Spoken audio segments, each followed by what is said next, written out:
And your first film, Wasted on the Young, it had that ensemble cast, which makes it even more challenging because you don't want anybody to look the same. They've all got to have their own different look, their own different idiosyncrasies.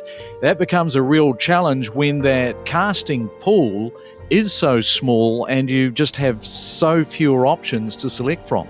I was lucky enough on my first film that we just scooped up all these young people out of drama school, and they're all amazing. And we had such a good time doing quite weird ways of rehearsing and preparing. I had a great experience working with Greg Apps, who was the casting director on that, very experienced. You could say is loosely responsible for putting Eric Banner in Chopper, for putting Russell Crowe in Romper Stomper, and all these other really iconic roles that he was at the center of.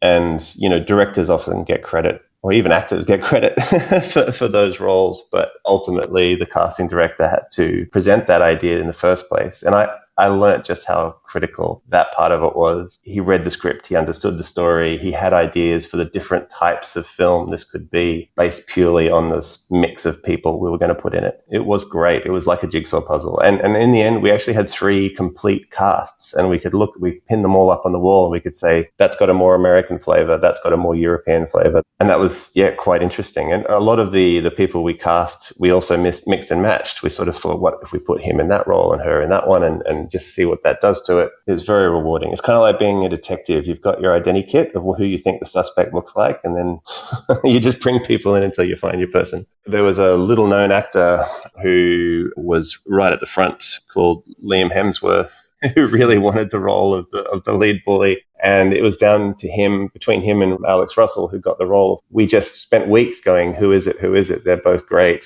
And it came down to something Greg Apps said to me. He said, the difference between these two is if you cast Alex Russell, you get someone who had to work for it. Whereas if you cast Liam, you get someone who kind of had it handed to him a little bit. And that's not anything about these actors as individuals. It's just about the character and the energy they bring to the screen in that story.